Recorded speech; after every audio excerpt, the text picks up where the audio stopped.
Welcome to the Unacademy studio प्रभाव।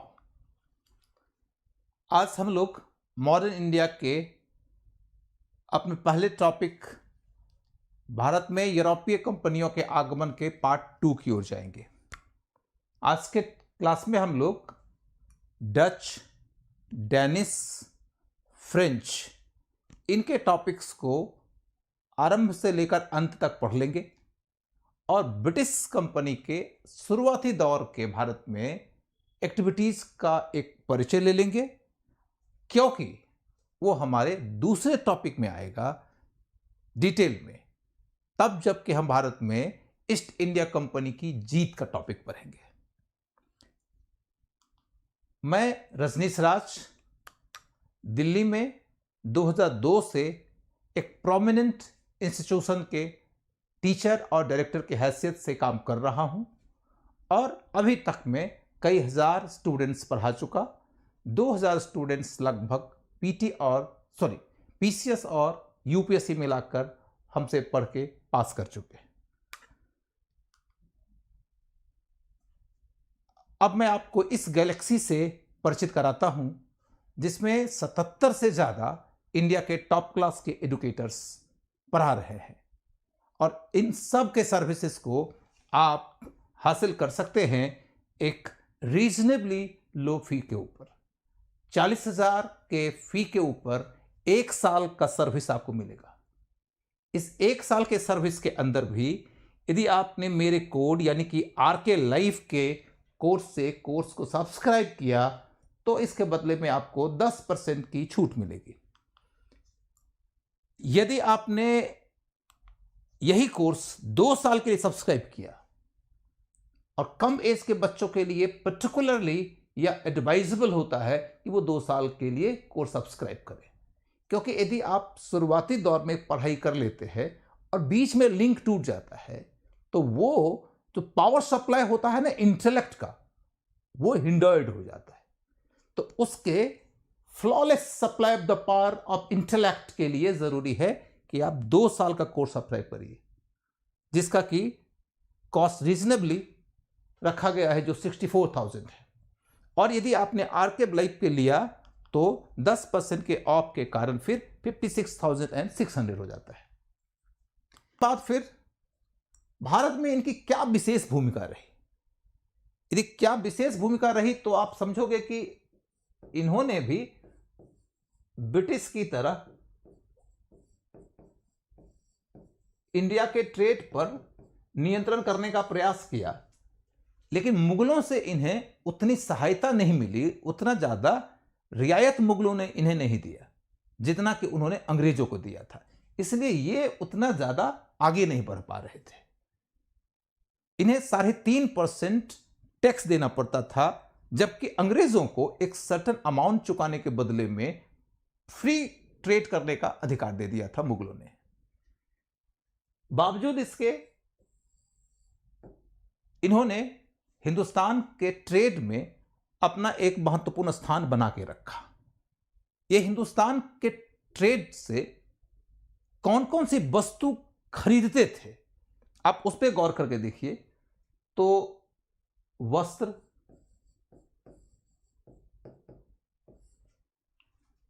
अफीम,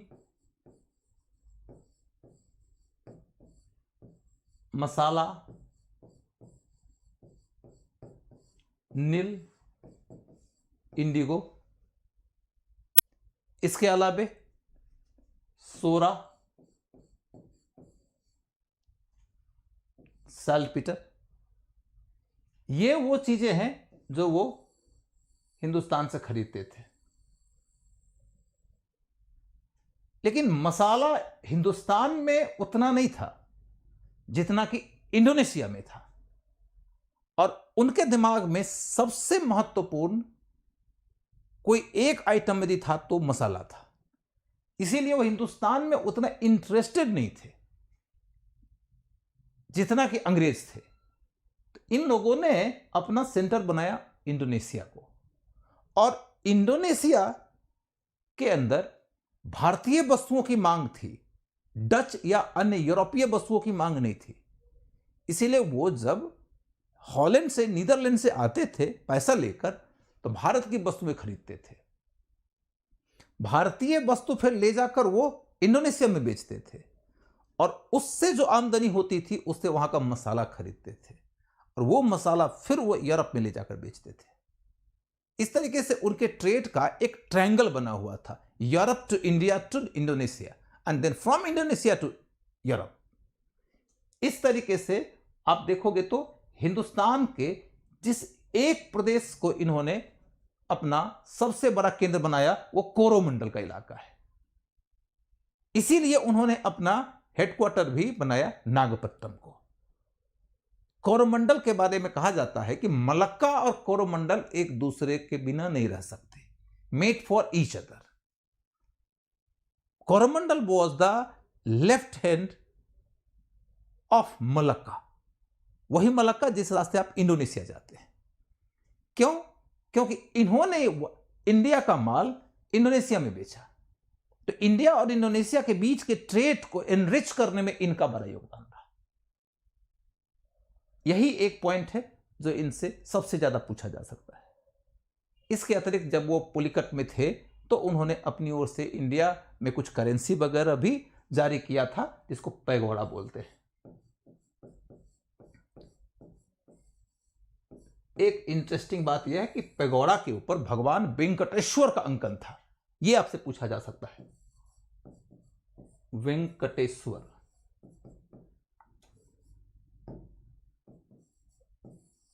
का अंकन था। कहां से जारी किया था? तो पुलिकट से।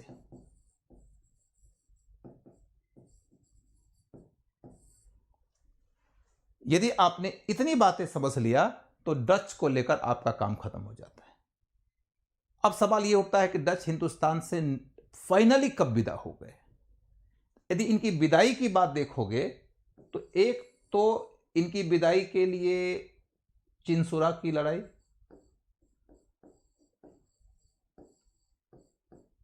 इसे ही आप बेदरा की लड़ाई भी कहते हैं,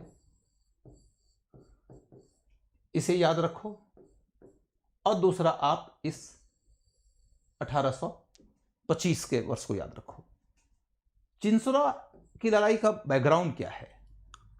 जब हिंदुस्तान में बंगाल के प्रदेश में ईस्ट इंडिया कंपनी ने मीर जफर के सहयोग से सिराजुद्दौला को नवाब के पद से हटा दिया और मीर जफर से अपनी मर्जी की वसूलियां करने लगा, क्योंकि मीर जफर उसके द्वारा बिठाया हुआ उसका एक पपेट है। मीर जफर इससे नाराज होकर डचों के साथ सहयोग करके ईस्ट इंडिया कंपनी को बंगाल से निकालने का प्रयास किया। डचों को एक मौका मिल गया, वो ऑलरेडी चिनसुरा में वहां टिके हुए थे, और इसीलिए उन्होंने जब अंग्रेजों को बंगाल से निकालने के लिए उनके ऊपर हमला करने का प्लान किया, इसके पहले कि ये कुछ कर सकते, अंग्रेजों ने बेहद आसानी से इन्हें बेदरा की लड़ाई में 1859 में पराजित कर दिया। पॉलिटिकली तो इनका सिग्निफिकेंस इसी समय खत्म हो गया। बाद में उन्होंने 1825 में अपना सब कुछ अंग्रेजों के हाथ बेच दिया और यहां से बोरिया बिस्तर समेट के चले गए। बेसिकली सुमात्रा के इलाके में अंग्रेजों का कुछ प्रदेश था जो अंग्रेजों ने इन्हें दे दिया, और उसके बदले में इन्होंने चिनसुरा अंग्रेजों को दे दिया। डच खत्म। अब आपके सामने में आएगा टॉपिक डेनिस। ये तो और भी छोटा है। डेनिस के बारे में आपको बस इतनी बात याद रखनी है कि आने वाली कंपनियों में इनका नंबर चौथे पर है। इसके बाद ये हिंदुस्तान में कहां कहां पर अपना केंद्र बनाए थे। पौंडीचेरी वाला टेक्निकल मामला है, क्योंकि मैंने पिछले क्लास में बताया था सबसे पहले पौंडीचेरी पर प्रभाव जमाया किसने? पोर्तुगीज ने। ज्यादातर जगहों पर आपको पोर्तुगीज मिलेंगे, because they were the first to come, and उनके आने के लगभग 100 साल तक हिंदुस्तान में वो चुनौती से मुक्त रहे किसी भी यूरोपीय के द्वारा। तो बहुत सारे केंद्रों पर उनका कब्जा हो गया था, पौंडीचेरी पर भी हुआ था। कब्जा का यह भी मतलब मत समझिएगा कि 100% पॉलिटिकल कब्जा था, ट्रेडिंग पोर्ट्स के ऊपर उनका प्रभाव था। पौंडीचेरी में उनके बाद में डेनिस आए थे, डेनिस के बाद में फ्रेंच आए थे, तो पौंडीचेरी हो गया। यह उनका हिंदुस्तान का सबसे बड़ा केंद्र में था, तमिलनाडु में। एक तीसरा केंद्र है सेरामपुर। सेरामपुर एक ऐसा जगह है जो भारत में ईसाई मिशनरियों की सक्रियता के ख्याल से विशेषतया उल्लेखनीय था। आप मैप पे देख सकते हैं, एक तो इनका केंद्र है कालीकट में, कोई बात नहीं, आपको याद रहे ना रहे, ये आप कभी मत भूलना, ट्रैंकूवर। इसके बाद आपको मसूलीपट्टनम नजर आता है। मसूलीपट्टनम में तो अधिकांश लोग जाते ही थे, नो प्रॉब्लम, याद रहे ना रहे, लेकिन आपको इनका ये वाला जगह कभी नहीं भूलना है, सेरामपुर। सेरामपुर यदि आपने याद रखा है तो ये जरूर याद रखना है कि ये भारत में ईसाई धर्म के प्रचार प्रसार का एक बड़ा केंद्र था। तो फिर विशेष रूप से क्या बात है? विशेष बात यह है कि जिस समय सेरामपुर में ईसाई धर्म का प्रचार प्रसार हो रहा था, वो ऐसा दौर था जबकि east India company of England अपने इलाके में ईसाई मिशनरियों को प्रचार की अनुमति नहीं दे रही थी। उन्होंने 1813 के बाद इंग्लैंड की संसद के एक कानून के आदेश के बाद मिशनरियों को अपने इलाके में धर्म के प्रचार की अनुमति दिया। तो उसके पहले हिंदुस्तान में कौन केंद्र है? तो सेरामपुर। अब 1845 में ये अपना सब कुछ बेच बाच के अंग्रेजों के हाथ हिंदुस्तान से विदा हो गए। इसके अतिरिक्त इनके बारे में कुछ भी नहीं पढ़ना, ये थोड़ा बड़ा है। They were the only one who fought bravely and vigorously against the British. तो फ्रांसीसी कंपनी का नाम क्या है? Company the इंडेस Orientalis. वैसे मैंने आप लोग को पिछले दिनों क्लास में बताया था कि इस दौर में एक ही कंपनी का नाम याद रखना है, वो है पोर्तुगीज कंपनी। यदि पोर्तुगीज कंपनी का नाम आपको याद है तो दैट्स इट, बाकी का नहीं पूछा जाएगा। जानकारी के लिए बस ऐसे दे दिया। अब देखिए महत्वपूर्ण व्यक्तित्व। ये क्वेश्चन पूछने की प्रवृत्ति रहती है, उसमें पर्टिकुलरली एक तरफ हो सकता है कि व्यक्ति का नाम दे दे, दूसरी तरफ देश का नाम दे दे कि यह व्यक्ति कहां से संबंधित है। यदि देश और व्यक्ति पर आधारित क्वेश्चन आएगा तो पोर्तुगीज, फ्रेंच एंड ब्रिटिश इन्हीं के आएंगे, डच एंड डेनिश के नहीं आएंगे। तो आपको उनके बारे में याद भी नहीं करना। अब यदि हम इनकी ओर चल के देखें तो इनका कोई खास योगदान नहीं है। ये हिंदुस्तान आने वाला पहला फ्रेंच नाविक बेड़े का प्रधान है। इसने सूरत में फ्रांसीसियों की व्यापारी कोठी खोली, बस।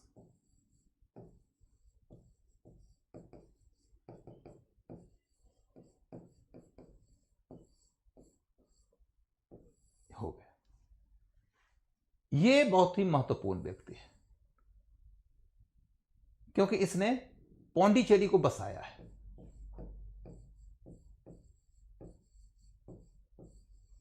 वैसे तो वो जगह पूर्व के काल से ही बसा हुआ है।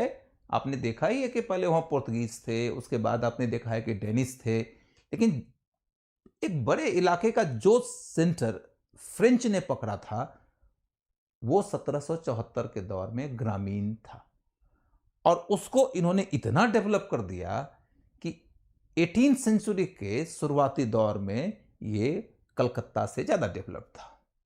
कलकत्ता भी तो पहले गांव ही था। इन्होंने पौंडीचेरी को रियल माने में एक बड़ा सेंटर बना दिया। तो फ्रैंको मार्टिन का नाम इसलिए याद रखना है, इनका सबसे बड़ा पर्सनालिटी था डुप्ले। डुप्ले ही वह व्यक्ति है जिसने भारत में फ्रांसीसियों को एक एम्पायर के रूप में डेवलप करने का प्रयास किया। इसे हम आगे पढ़ेंगे। तब जबकि हम कर्नाटिक वॉर पढ़ेंगे, या उसे हम दूसरे शब्दों में एंग्लो फ्रेंच वॉर कह सकते हैं। जब एंग्लो फ्रेंच वॉर पढ़ेंगे तो हम डुप्ले की चर्चा करेंगे। पर्सनालिटीज में और जो कुछ पर्सनालिटीज होते हैं इस टॉपिक से संबंधित, उसमें एक है गोडेहू। गोडेहू वो व्यक्ति है जो दूसरी कर्नाटक की लड़ाई के अंदर फ्रांसीसियों की हार के बाद जब डुप्ले को फ्रांस की सरकार ने वापस बुला लिया था तो गोडेहू को ही फ्रांसीसियों का गवर्नर बनाकर भेजा था। एक तीसरा नाम महत्वपूर्ण है, वो है बुसी। बुसी एक ऐसा व्यक्ति है जिसे कि डुप्ले ने हैदराबाद में जब अपनी मर्जी के व्यक्ति को वहां का निजाम यानी शासक बनाया था, तो चूंकि वो फ्रांसीसियों के सहयोग से शासक बने थे, तो ऐसी स्थिति में उनको एक फ्रेंच रेजिडेंट और सहयोगी सैनिक टुकड़ी की जरूरत थी। फ्रांसीसियों को इसी के रास्ते वहां पर अपना प्रभाव जमाने का मौका मिल रहा था, तो बुसी हैदराबाद में रहता था फ्रांसीसियों का रिप्रेजेंटेटिव बनके। बहुत ही प्रोमिनेंट पर्सनालिटी है। एक चौथा व्यक्ति जो फ्रांसीसियों की ओर से स्मरणीय है वह है लाली। लाली वह व्यक्ति है जो फ्रांसीसियों के अंतिम रूप से भारत में हार जाने के दौर में, जब अंग्रेजों और फ्रांसीसियों के बीच में निर्णायक लड़ाई हो रही थी, जिसे हम बॉन्डी-बॉस की लड़ाई कहते हैं, उस बॉन्डी-बॉस की लड़ाई में फ्रांसीसियों की ओर से यही हारा था। इसलिए लाली महत्वपूर्ण है। एक और व्यक्ति महत्वपूर्ण है, पैराडाइज।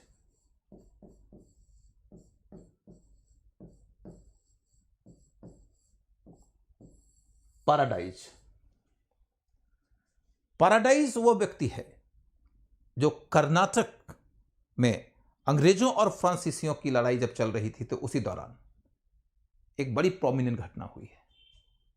उस घटना को हम सेंट टॉमी की लड़ाई कहते हैं। सेंट टॉमी की लड़ाई में पहली बार किसी यूरोपियन ने किसी भारतीय को, उस भारतीय को जिसकी तुलना में उसकी सेना, यूरोपीय की सेना 1/10 थी, उसे पराजित कर दिया। 10 गुना ज्यादा बड़ी भारतीय सैनिक टुकड़ी को पराजित किया है मैदान में। इस लड़ाई में फ्रांसीसियों का नेतृत्व कर रहा था पैराडाइज। ये पहली ऐसी लड़ाई है जिसके बाद यूरोपियन को लगने लगा कि भारतीयों की सेना हमसे कई गुना बड़ी है, तो भी हम उन्हें जीत सकते हैं। It's a turning point. इस टर्निंग पॉइंट का टर्नर कौन है? इंडिविजुअली पैराडाइज, इसलिए उसका नाम पूछने लायक है। कुल मिलाकर देखिए तो इसमें ज्यादा पर्सनालिटीज आ गए। Franco, Martin, Dupleix, Godeheu, Lally, Bussy and Paradis. मैंने नाम का क्रम नहीं रखा है, बेसिकली जो ज्यादा महत्वपूर्ण व्यक्ति थे मैंने उनको पहले बता दिया है। यदि आप घटनाक्रम को आगे पढ़ेंगे तो इनका नाम दोबारा आएगा, इसलिए तत्काल नाम के स्तर पर आपके सामने में 3 नाम आ गया। 3 2 5 हो गए, और 5 के बाद 2 और 7 हो गए। ये 7 नाम हैं। एक बार 2 बार आप इनको रिवाइज करेंगे, आपको याद रह जाएगा। लेकिन आपको नाम याद रखना पड़ेगा, इसमें कोई आप सेकंड थॉट मत रखिएगा। अब हम यही इनके प्रोमिनेंट सेंटर्स को देखें। आपको अब तक में मालूम हो चुका है कि इनका पहला सेंटर सूरत था, जो कि फ्रेंको ने एस्टैब्लिश किया था। इसके बाद मसूलीपट्टनम इनका भी एक सेंटर था, जो कि इन्हें गोलकुंडा के सुल्तान ने दिया था व्यापार करने के लिए। पौंडीचेरी इनका सबसे बड़ा सेंटर है, जहां कि इनका फोर्ट था, फोर्ट लुई। ये पूछा जाएगा, फोर्ट्स पूछे जाते हैं। कुछ फोर्ट्स अंग्रेजों के, जैसे सेंट फोर्ट जॉर्ज या फोर्ट विलियम या फोर्ट लुई या फोर्ट गुस्टावो, ऐसे फोर्ट्स कुछ पूछे जाते हैं। पर्टिकुलरली आपके लिए fort Louis, saint fort George and fort William, ये 3 जरूर याद रखना है। अब हम फोर्ट लुई से आगे बढ़ें। चंदरनगर, चंदरनगर यहां भी एक फोर्ट बनाया है। ये इसलिए नहीं कि बहुत महत्वपूर्ण फोर्ट है, बहुत ताकतवर फोर्ट है, इसलिए ज्यादा महत्वपूर्ण है कि इससे लगभग 50 किलोमीटर की दूरी पर कलकत्ता है। वहां अंग्रेजों का फोर्ट था और उनके फोर्ट के खिलाफ था वहां का शासक। जब वो जिद पर आ गए कि हम फोर्ट बनाएंगे, तो शासक ने इन्हें भी दे दिया फोर्ट बनाने का मौका, और इसके कारण फिर अंग्रेजों ने चंदरनगर पर हमला कर दिया। और जब अंग्रेजों ने चंदरनगर पर हमला किया, तो उसी के जवाब में बंगाल के नवाब सिराजुद्दौला ने east India company of England के ऊपर जब हमला किया, तो प्लासी की लड़ाई शुरू हुई। यह फोर्ट ओरिलियंस इसलिए इंपॉर्टेंट है। कुल मिलाकर हिंदुस्तान में फ्रांसीसियों के यही प्रमुख सेंटर्स हैं। अब इन सेंटर्स को आप इधर मैप में देख सकते हैं। ये पौंडीचेरी, करिकाल, माहे, यनम, चंदरनगर, यही इनके प्रोमिनेंट सेंटर्स हैं। अब कर्नाटक युद्ध और फ्रांसीसियों की सत्ता की समाप्ति। कर्नाटक युद्ध क्यों कहा जाता है? ये लड़ाई किसके किसके बीच में हुई? लड़ाई हुई है अंग्रेजों और फ्रांसीसियों के बीच में, लेकिन चूंकि लड़ाई ज्यादातर कर्नाटक में हुई है, इसलिए इसको कर्नाटक युद्ध कहते हैं। यह लड़ाई 3 चरणों में चली है। 1746 से 48, 1749 से 54, 1756 से 63। इसके अंदर से क्वेश्चन रेगुलरली पूछा जाता है। यहां आपको थोड़ा डीप होना पड़ेगा। डीप का यह मतलब नहीं है कि बहुत ज्यादा डेप्थ में जाना है। मैं जितना बोलूंगा आपको उतना ही सुनना है, याद करना है। एक लाइन एक्स्ट्रा नहीं बोलूंगा, जो एग्जाम में आएगा उतने ही के इर्द गिर्द में रहूंगा। जो मैंने बोला उसका एक लाइन भी नहीं छोड़ना है आपको। इसके आगे पूछा नहीं जाता। थोड़ा सा एडिशनल बस एनसीईआरटी के लेवल का अध्ययन कर लेंगे तो दिमाग में कहानी बन जाएगी। अन्यथा आप यदि इसको सुनते रहिए तो आपका काम होता जाएगा। 1746 से 48 के बीच में जो लड़ाई हुई है, इस लड़ाई को हम फर्स्ट कर्नाटिक वॉर कहते हैं। तो कारण क्या है?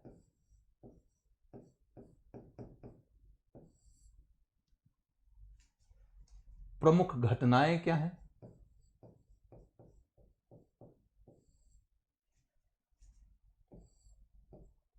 अंत क्या, कैसे हुआ? यदि कारण की खोज करो, लड़ाई भारत में हो रही है, लेकिन लड़ाई की जड़ें यूरोप में है। बेसिकली ऑस्ट्रिया में उत्तराधिकार का युद्ध चला। ऑस्ट्रिया यूरोप का एक देश है। उत्तराधिकार का एक युद्ध चला। एक पक्ष में अंग्रेज थे, एक पक्ष में फ्रेंच थे। दोनों इसको लेकर यूरोप में और अन्य देशों में उलझ गए। लड़ाई चूंकि यूरोप और अमेरिका में चल रही थी और भारत में भी एक दूसरे के आमने सामने थे, तो यहां भी लड़ पड़े। आप समझ ही सकते हैं कि मद्रास में अंग्रेज थे और पौंडीचेरी में फ्रेंच थे, दोनों भिड़ गए। और इस तरीके से लड़ाई का कारण क्या है? तो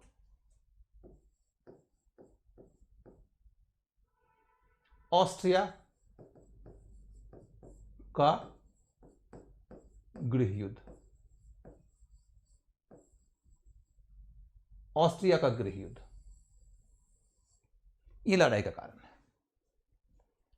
इसके बाद आप देखो, ऑस्ट्रिया के गृह युद्ध के बाद भारत में जब लड़ाई शुरू हुई, तो प्रमुख घटनाएं क्या है? प्रमुख घटना यह है कि डुप्ले ने अंग्रेजों के हाथ से मद्रास छीन लिया। जो कि दक्षिण भारत में अंग्रेजों का सबसे बड़ा गढ़ था। जब मद्रास छीना तो अब यहां पर एक महत्वपूर्ण बात है कि मद्रास किसका प्रदेश था। मद्रास बेसिकली कर्नाटक के नवाब के अधिकार क्षेत्र में आता था और इसलिए अंग्रेजों ने कर्नाटक के नवाब से अपील किया कि आप हमारी रक्षा करो। फ्रांसीसियों ने पहले कहा था कि हम अंग्रेजों से लड़ेंगे और मद्रास आपके ही हाथ में रहेगा, लेकिन जब फ्रांसीसियों ने मद्रास पर कब्जा करके वहां पर अपना प्रभाव जमाने का प्रयास किया तो अनवरुद्दीन ने उसे वहां से निकलने को कहा।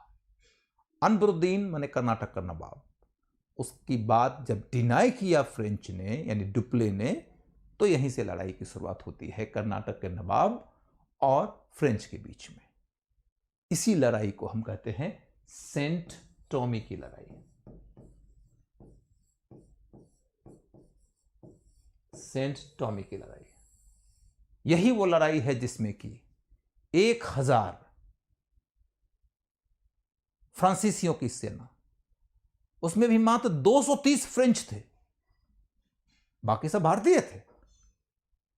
1000 से भी कुछ कम ही थे, 25-30, और अपने से 10 गुना ज्यादा बड़ी कर्नाटक के नवाब की सेना को उन्होंने पराजित कर दिया। इसी लड़ाई का नेतृत्व किया था पैराडाइज ने। तो आपके सामने यह नाम दोबारा आ गया, पैराडाइज। और यही कहानी मैं फिर से दोहरा देता हूं कि चूंकि पहली बार किसी यूरोपियन ने पराजित किया था मैदान में भारतीयों को, तो इसने भारत में साम्राज्य निर्माण कर सकने की यूरोपियों के महत्वाकांक्षा को एक उड़ान दे दिया।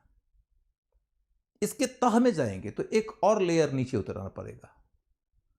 असल में यूरोपियों की नौसेना भारतीयों से सुपीरियर थी। भारतीयों में चाहे जो भी हो, चाहे मुगल हो, चाहे दक्षिण के राजा हो, भारतीयों के तुलना में यूरोपियों की नौसेना बेहतर थी। यूरोपियन के अंदर सबसे बेहतर अंग्रेजों की थी। इसलिए आप देखोगे कि अंग्रेज सबको भारत से निकालने में कामयाब रहे। लेकिन थल सेना की बात यदि आती है तो यूरोपियन व्यापारिक कंपनियां थे, इनकी इतनी ज्यादा उस समय हैसियत नहीं थी कि वह भारत के बड़े राजाओं से लड़ सके मैदान में। संख्या बल को देखकर और डर जाते थे। लेकिन जब कैप्टन पैराडाइज ने सेंट टॉमी में कारनामा किया तो लोगों का सोचने का तरीका बदल गया और उन्होंने बड़ी संख्या में भारतीयों को ही अपनी सेना में शामिल करके उनको यूरोपियन पद्धति पर ट्रेन करके उनके क्षमता के बल पर हिंदुस्तान को जीतने की दिशा में सोचना शुरू कर दिया। तो सेंट टॉमी की लड़ाई याद रखिएगा, क्वेश्चन के रूप में आएगा। प्रथम युद्ध खत्म हो जाता है, भारत में नहीं, युद्ध की शुरुआत हुई थी यूरोप में, तो इसका अंत भी यूरोप से हो रहा है। एक्स ला सापेल नाम के जगह पर एक संधि हुई। एक्स ला सापेल नाम के जगह पर एक संधि हुई। इसी एक्स ला सापेल की संधि के माध्यम से यह वाली पहली लड़ाई खत्म हो गई। जब यह लड़ाई खत्म हुई तो इसका क्या रहा समझौते का मसौदा। समझौते के मसौदे को आप गौर से सुनिए, इससे आपको फ्रांसीसियों का हिंदुस्तान को लेकर रवैया समझ में आएगा और यह भारत में फ्रांसीसियों की हार का सबसे बड़ा कारण भी बन जाएगा।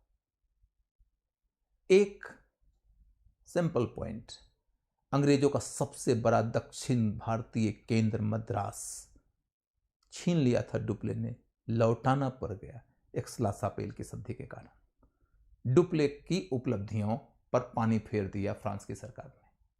क्यों? क्योंकि फ्रांस की सरकार को हिंदुस्तान की परिस्थितियों का कोई अंदाजा नहीं था और फ्रांसीसी कंपनी फ्रांस की सरकार के अधीन एक कंपनी थी, जबकि अंग्रेजों की कंपनी एक ट्रेडिंग कंपनी थी, वो इंग्लैंड के सरकार की कंपनी नहीं थी। दोनों कंपनियों के नेचर में अंतर था। ऊपर से फ्रांस की सरकार की अभिरुचि हिंदुस्तान से ज्यादा अमेरिका में थी। अंग्रेजों से उन्होंने अमेरिका में एक जगह ले लिया, सेंट लुइस, और उसके बदले में भारत में दे दिया अंग्रेजों को मद्रास। बात यहीं पर खत्म हो गई। अब देखने लायक बात यह है कि पहली लड़ाई तो खत्म हो गई, लेकिन चूंकि भारत में महत्वाकांक्षा फ्रांसीसियों की भी थी, अंग्रेजों की भी थी, तो यह महत्वाकांक्षा बार बार टकराएगी। इसीलिए दूसरी लड़ाई हो गई 1749 से 1754 के बीच। यह वाली लड़ाई हिंदुस्तान की स्थानीय परिस्थितियों के कारण पैदा हुई थी। परिस्थिति क्या है? कर्नाटक, दूसरी लड़ाई है कर्नाटक और हैदराबाद। ये दो ऐसे राज्य थे जिन राज्यों में उत्तराधिकार का विवाद चल रहा था। फ्रांसीसियों ने इनके उत्तराधिकार के विवाद को अपने लिए एक अपॉर्चुनिटी बनाने का प्रयास किया। डुप्ले वो पहला आदमी था यूरोपियंस के बीच में जिसने यह सोच लिया था कि भारतीयों की लड़ाई का लाभ उठाकर हम भारत में अपने आप को पॉलिटिकली स्टैब्लिश कर सकते हैं। इसलिए उसने कर्नाटक में अनवरुद्दीन के विरोध में चंदा साहब नाम के एक व्यक्ति को सपोर्ट किया और फ्रांसीसियों के एवं चंदा साहब के साथ जुड़ गया हैदराबाद की गद्दी पाने की महत्वाकांक्षा रखने वाला एक व्यक्ति। अब नाम याद मत रखिए, छोड़िए।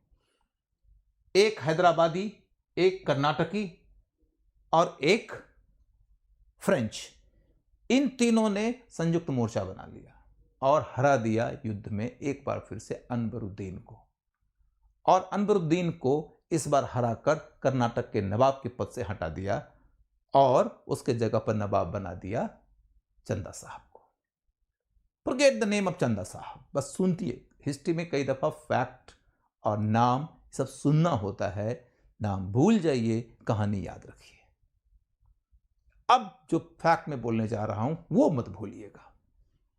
वैसे भी एक और बात है कि फैक्ट आप सुन लिए, समझ लिए, आपको हमेशा जुबान पर रखने की जरूरत नहीं है, बिकॉज पीटी के एग्जाम में ये फैक्ट आपके सामने होंगे। अब मेंस में भूल जाओ, चिंता नहीं। सो फैक्ट को हमेशा वर्बेटम करने की जरूरत नहीं है। पढ़ लिया, दिमाग के किसी न किसी कॉर्नर में रहेगा यदि आपने उसे पढ़ा है तो। एक लड़ाई है यहां अंबूर की लड़ाई।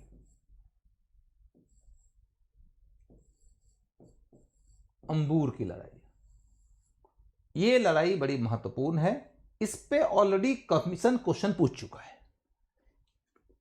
है चूंकि इसके ऊपर, तो अब इस पे पूछने की संभावना ज्यादा दिख रही है। लेकिन फिर भी अंबूर की लड़ाई क्यों महत्वपूर्ण है? क्योंकि पहली बार फ्रांसीसियों ने कर्नाटक में अपनी मर्जी के व्यक्ति को नवाब बनाया, वहां के नवाब को गद्दी से उतार के। एक ट्रायंगल था, कन्नडिगा, हैदराबादी एंड फ्रेंच का, जिसके सहयोग से फ्रेंच अपनी मर्जी का काम कर सका। अंबूर की लड़ाई के बाद उसने हैदराबाद में भी अपनी मर्जी के व्यक्ति को नवाब बना दिया। दोनों ही जगहों पर उसे कई तरह की सहूलियतें मिली। कर्नाटक के नवाब ने उसे पौंडीचेरी के पास 80 गांव दिया, जिससे उसका क्षेत्रीय प्रसार हुआ, रेवेन्यू मिला।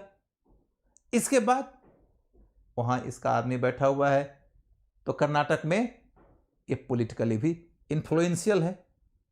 हैदराबाद में मैंने आपको बताया था कि अपनी मर्जी के एक व्यक्ति को नवाब, वहां निजाम कहते थे, तो अपनी मर्जी के एक व्यक्ति को निजाम के पद पर बिठाकर उसकी रक्षा के लिए अपना एक अधिकारी बुशी के नेतृत्व में रख दिया।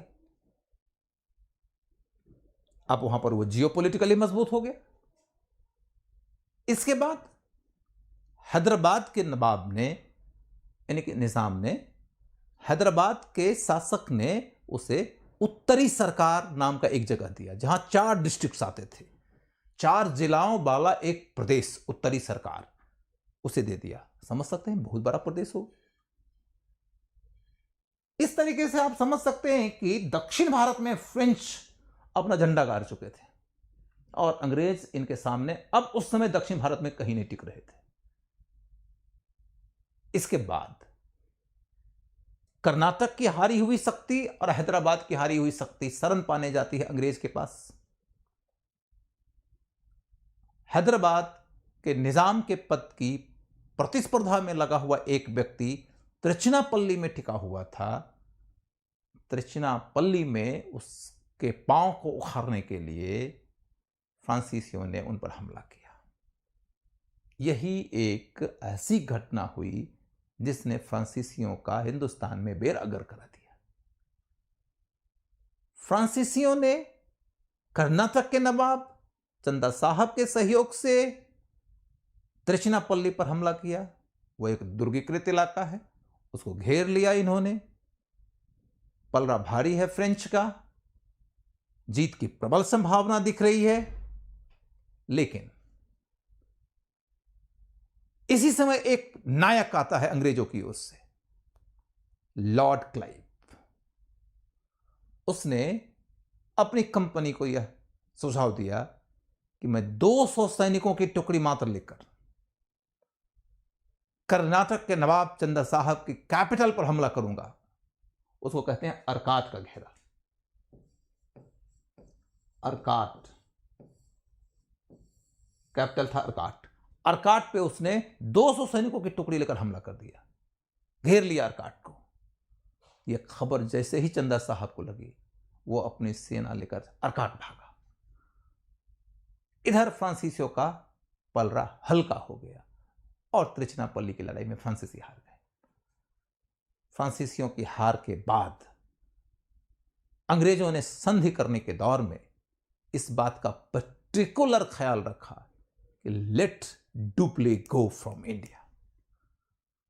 अंग्रेज जानते थे कि डुप्ले बहुत ही शातिर है और फ्रांस की सरकार नहीं जानती थी कि डुप्ले कितना काबिल है। उन्होंने अंग्रेजों के ट्रैप को एक बहुत ही छोटा सा डिमांड समझ लिया and they call Dupleix back, rather they punish Dupleix.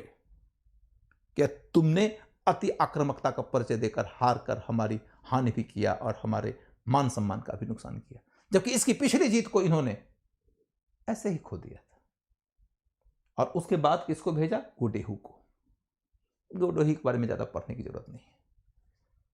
इस तरीके से दूसरी लड़ाई खत्म हुई, जिसकी शुरुआत हुई थी फ्रांसीसियों की भव्य जीत से, उसकी समाप्ति होती है फ्रांसीसियों की हार से।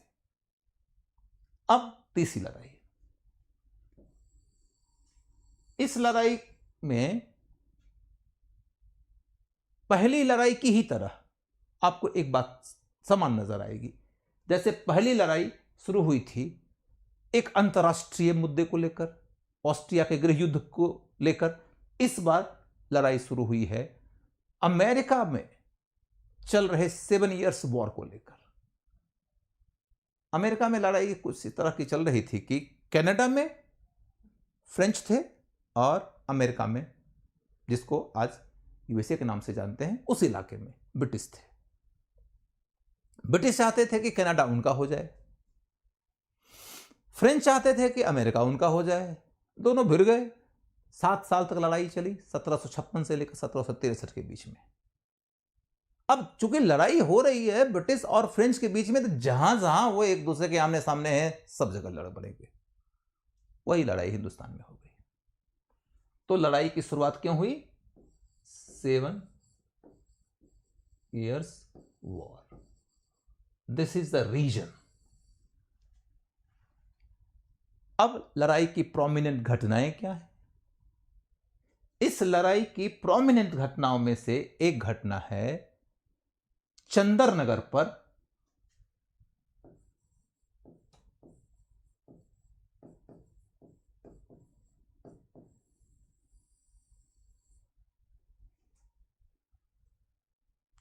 ईस्ट इंडिया कंपनी का हमला कर देना।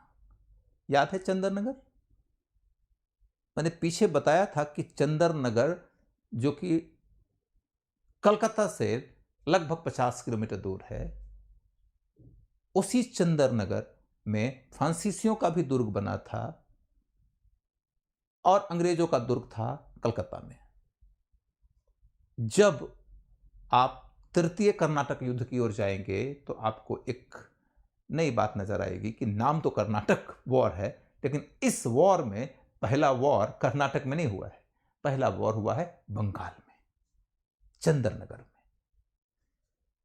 चंदरनगर छीन लिया अंग्रेजों ने फ्रांसीसियों से। इसकी दूसरी लड़ाई जो सबसे महत्वपूर्ण है, जिसके अंदर फ्रांसीसियों की हार के बाद फ्रांसीसी हिंदुस्तान में तो कम से कम निढाल हो गए, वह है बॉन्डिवोस की लड़ाई।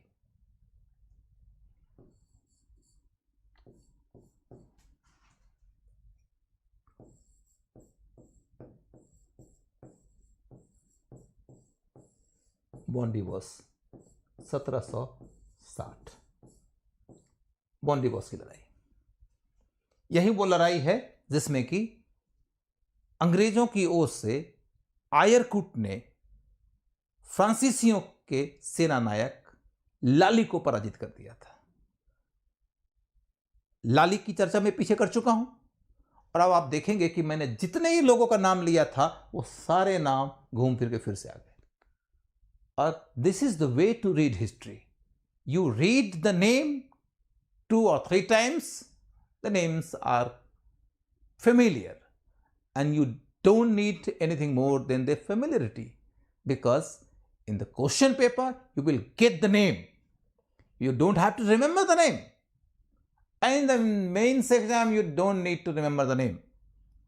Mains is absolutely designed according to the concept and the points, and the PT is designed accordingly the relevant facts. Fact जो रेलिवेंट है, रेलिवेंस की समझ कैसे होगी? बुनियादी कॉन्सेप्ट के आधार पर, और वो फैक्ट आपको 2 बार 3 बार पढ़ने की जरूरत है। फेमिलियरिटी डेवलप कर लीजिए, भूल जाइए। अब आप देखोगे कि इंडिया में तो 1760 में लड़ाई खत्म हो गई। पौंडीचेरी जो कि फ्रांसीसियों का केंद्र था, वह तक आ गया अंग्रेजों के हाथ में। 1763 में अंतर्राष्ट्रीय स्तर पर संधि हुई, पेरिस की संधि।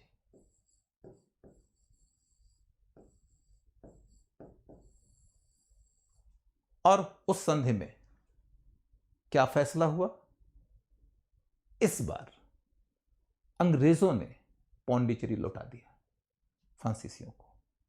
अंतर्राष्ट्रीय स्तर पर जब संधियां होती हैं तो यहां का माल दे देना, वहां का माल ले लेना, वो चलता रहता है। कुल मिलाकर आप देखोगे तो 3 लड़ाइयों के बाद भले पौंडीचेरी मिल गया फ्रांसीसियों को, लेकिन फ्रांसीसियों को यह कह दिया गया कि अब हिंदुस्तान में प्रसार का प्रयास आप नहीं करेंगे। कुल मिलाकर फ्रांसीसियों की राजनीतिक महत्वाकांक्षा यहां खत्म हो जाती है। इसके बाद के दौर में एक बार फिर से फ्रांसीसियों के अंदर भारत के क्षेत्र में प्रभाव स्थापित करने की इच्छा तो जगी थी, जब फ्रांसीसियों का शासन नेपोलियन के हाथ में आया था, लेकिन सीरियसली हिंदुस्तान आने की दिशा में उसने कोई एफर्ट नहीं लिया। तो फ्रांसीसियों की कहानी यहीं खत्म हो जाती है। अब हमारे सामने में जो टॉपिक आ रहा है वो है ब्रिटिश ईस्ट इंडिया कंपनी। आज के क्लास में हम ब्रिटिश ईस्ट इंडिया कंपनी के बारे में कोई डिटेल स्टडी नहीं करेंगे, क्योंकि ब्रिटिश ईस्ट इंडिया कंपनी का मामला इतना आसानी से खत्म नहीं होगा। यही खत्म नहीं हुए तो इतना आसानी से खत्म कैसे होगा? हम सिर्फ इतनी बात समझते हैं कि पोर्तुगीज आए थे सबसे पहले, वो गए सबसे बाद में। पोर्तुगीज के बाद में डच आए, डच सबसे पहले चले गए, 1825 ईस्वी में उन्होंने यहां अपना सब कुछ खत्म कर लिया। उसके बाद डेनिस, ये 3 नंबर पर आए थे, सॉरी 4 नंबर पर आए थे, 3 नंबर पे चले गए। 1845 में अपना सब कुछ अंग्रेजों को बेचा और चल दिए। ब्रिटिश की बात यदि करें तो ये गए 1947 में। पूरे भारत पर लगभग इनका प्रत्यक्ष या अप्रत्यक्ष अधिकार था, कुछ अपवादों को छोड़कर। ये गए 1947 में, लेकिन फ्रेंच गए हैं फाइनली पौंडीचेरी से 1954 में, और वो भी 1954 में वो प्रैक्टिकली यहां से चले गए। टीटी पे साइन हुआ है 1962 में। Means de facto, in practice India को मिल गया पौंडीचेरी 1954 में। डी जूरे लीगली इंडिया का हुआ पौंडीचेरी 1962 में। यही सब पॉइंट होता है कि कभी कभी यूपीएससी वाले थोड़ा सा टेक्निकल लगा देते हैं, आपने क्वेश्चन ठीक से नहीं पढ़ा और आपका गलत हो जाता है। और पोर्तुगीज की कहानी मैं ऑलरेडी बता चुका हूं कि वो सबसे पहले आए, सबसे बाद में गए, क्योंकि वो 1961 में जाते हैं गोवा दामन द्वीप से, और ऊपर से पोर्तुगीज बिना युद्ध के माने नहीं, तो जाने की कहानी क्लियर है। अब हमसे ब्रिटिश की बात यदि करें तो सबसे पहला एक सामान्य परिचय। सामान्य परिचय यदि लेते हैं तो इसमें हमें सबसे पहले यह देखना है कि ईस्ट इंडिया कंपनी का गठन कैसे हुआ। ये इंग्लैंड के व्यापारियों की एक कंपनी है, और व्यापारियों की जो कंपनी है उसके अंदर शुरुआती दौर में 500 पाउंड या उससे ज्यादा का शेयर जिनके पास होता था, वो लोग अपने अपने जोन से एक डायरेक्टर चुनते थे, और उनको मिलाकर बनता था संयुक्त रूप से कोर्ट ऑफ डायरेक्टर्स। 24 सदस्यों वाला court of directors.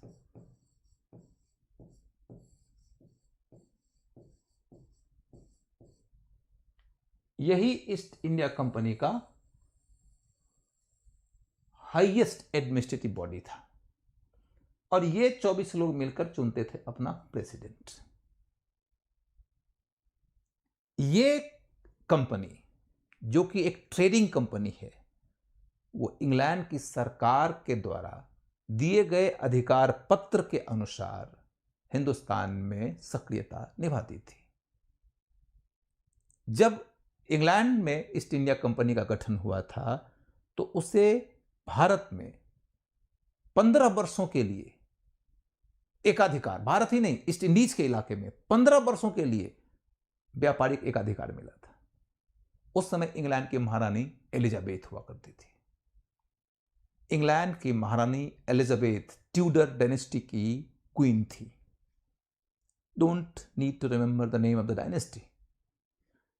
Tudor dynasty की क्वीन एलिजाबेथ ने 15 वर्षों के लिए इन्हें एकाधिकार दिया, मतलब आपके अलावा इंग्लैंड की और कोई कंपनी ईस्ट इंडीज के इलाके में ट्रेड करने नहीं जाएगी, बट ओनली फॉर 15 ईयर्स।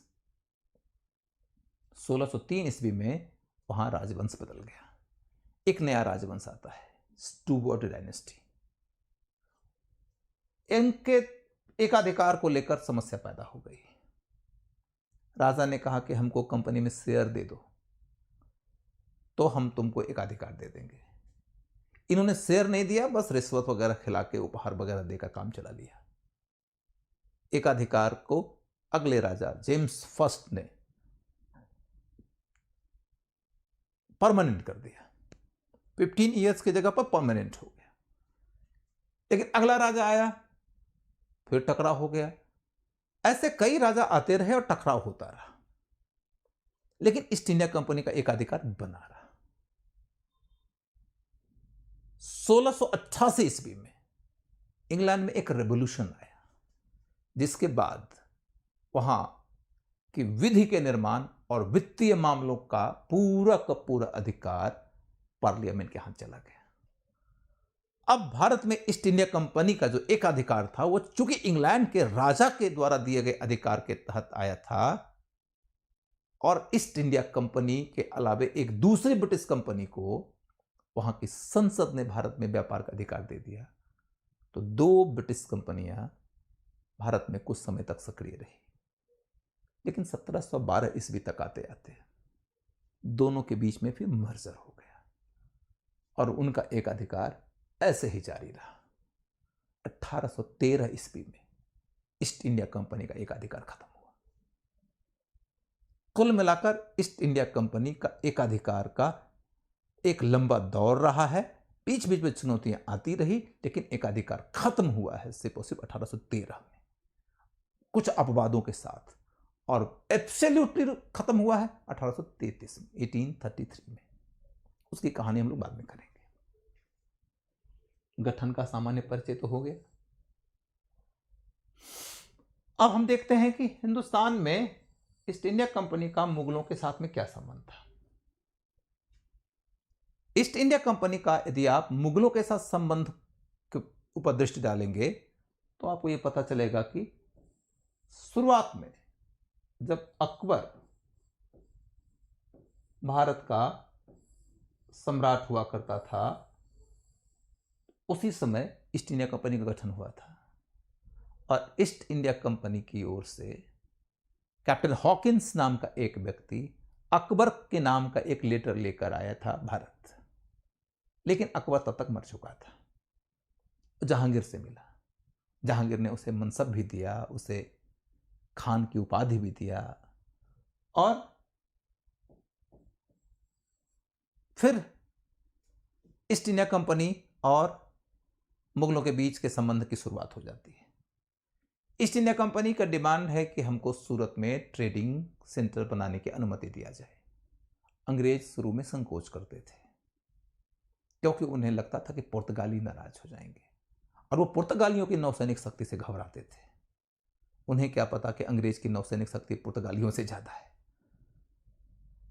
पहले तो अंग्रेजों ने मसूलीपट्टनम में कुछ समय के लिए अपना एक केंद्र बना लिया, फिर उन्होंने एक नौसैनिक क्लास में पुर्तगीज को पराजित किया। अंग्रेजों ने उसके बाद east India company of Britain को पुर्तगाल में अपना सेंटर बनाने का अधिकार दिया, और इस तरीके से ऑफिशियली सूरत में इनका पहला व्यापारिक केंद्र खुल गया। इसके बाद मुगलों के साथ में इनके संबंध का दूसरा आधार क्या है? दूसरा आधार शुरू होता है आगे चलकर शाह सूजा के काल में। उसने, जबकि वो बंगाल का गवर्नर हुआ करता था और शहंशाह शाहजहां शासन कर रहा था, उसने एक रकम लेकर 3000 रुपया का रकम था सालाना, उसके बदले में बंगाल में इन्हें फ्री ट्रेड करने की अनुमति दे दिया। ये अनुमति आगे चलकर कैरी फॉरवर्ड हो जाती है औरंगजेब के काल में। लेकिन औरंगजेब के काल में मुगलों के साथ अंग्रेजों का एक टकराव हो गया। टकराव के बारे में डिटेल में नहीं जाते हैं हम, बस इतनी बात जानते हैं कि व्यापार के कर के दर को लेकर मुगलों और कंपनी के बीच में जो मतभेद हुआ, उस मतभेद के कारण ईस्ट इंडिया कंपनी ने विद्रोह कर दिया। जॉब चार्नॉक, ओंगियर जैसे लोगों ने विद्रोह किया बंगाल के इलाके में और बॉम्बे के इलाके में। औरंगजेब ने इनके विद्रोह का दमन कर दिया, ये माफी मांग लिए। उसके बाद औरंगजेब ने इनके ऊपर 2% चुंगी और 1.5% जजिया लगाया। इस कर को देने के लिए तैयार हो गए अंग्रेज। तो फिर उसके पश्चात बंगाल में अंग्रेजों का ट्रेड फिर से स्टैब्लिश हो गया। अभी हम यहीं तक मुगल एंड ब्रिटिश संबंध को पढ़ेंगे। इसके बाद मुगल एंड ब्रिटिश संबंध में एक बड़ा पड़ाव आता है 1717 का। 1717 की कहानी हम लोग आज के एपिसोड में नहीं पढ़ेंगे, वो बाद वाले में पढ़ेंगे।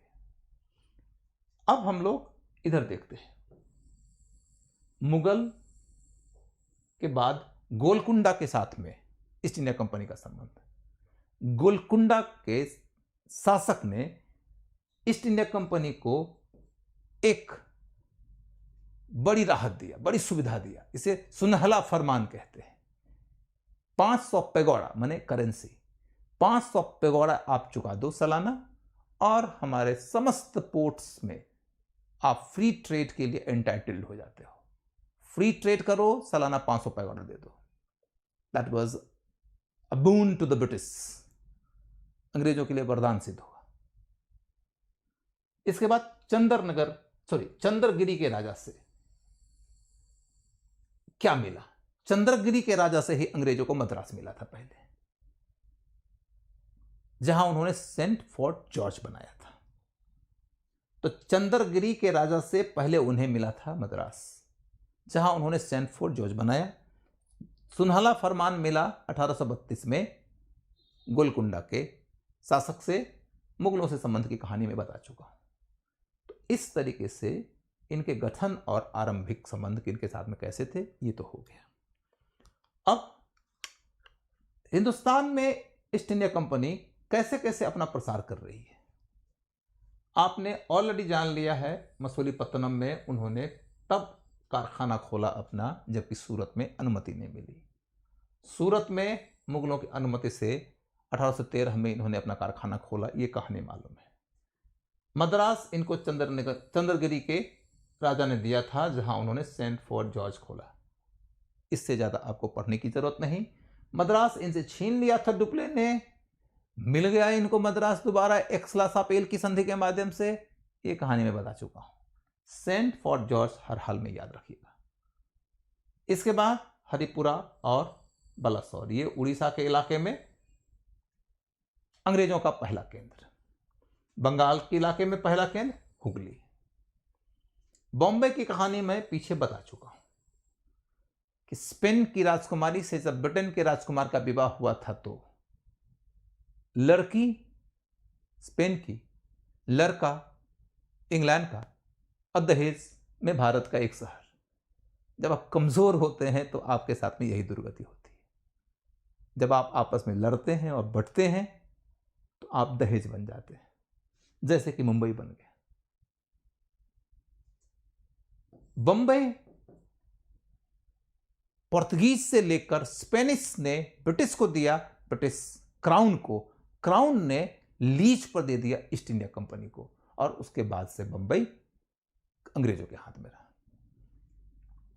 फिर कलकत्ता, ये ग्रामीण क्षेत्र था, कालीकुता, सुतानाती, गोविंदपुरी का इलाका, जो इन्होंने डेवलप किया, और यहीं पर उन्होंने बनाया अपना सबसे बड़ा फोर्ट विलियम, जिसका पहला गवर्नर था आयर। फोर्ट विलियम भी याद रखिएगा और आयर का नाम भी याद रखिएगा, मस्ट है, क्वेश्चन बार बार आता है। अब हम ये देख सकते हैं कि यूरोपियन सेटलमेंट्स जो 1498 से लेकर 1739 ईस्वी के दौर में डेवलप हुए, वो कौन कौन से सेंटर्स किस किस के हैं, आपको यहां पर सारे के सारे अलग अलग चिन्ह नजर आएंगे।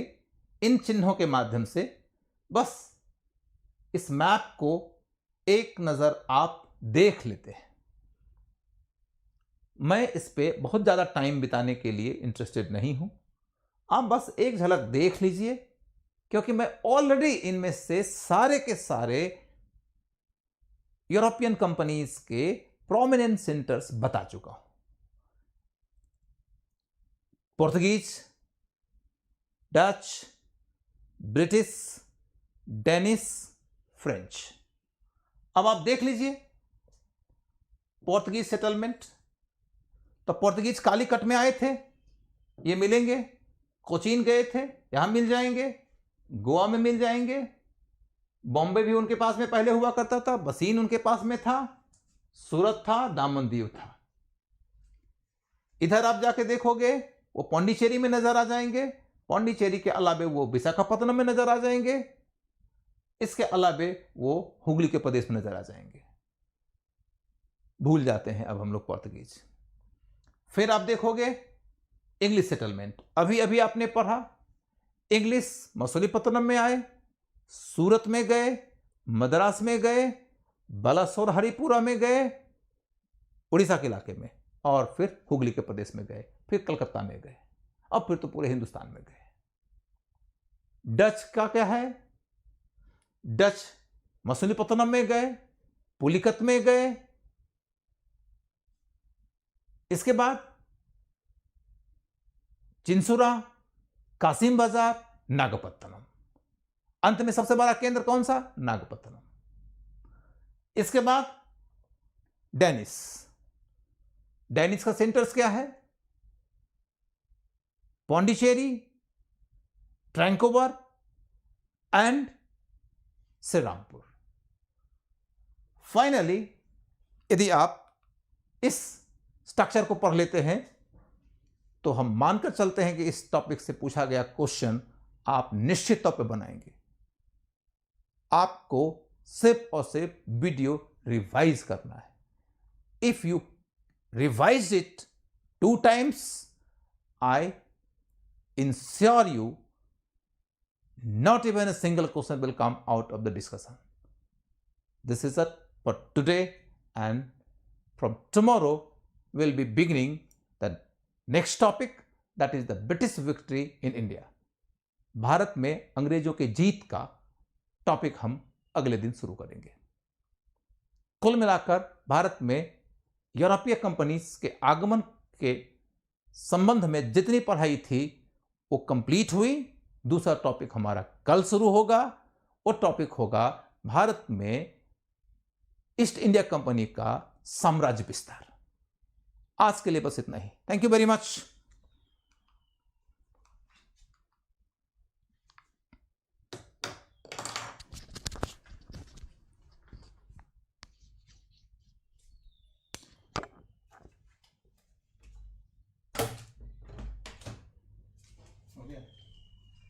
लगभग 1 घंटा हो गया। 1 मिनट।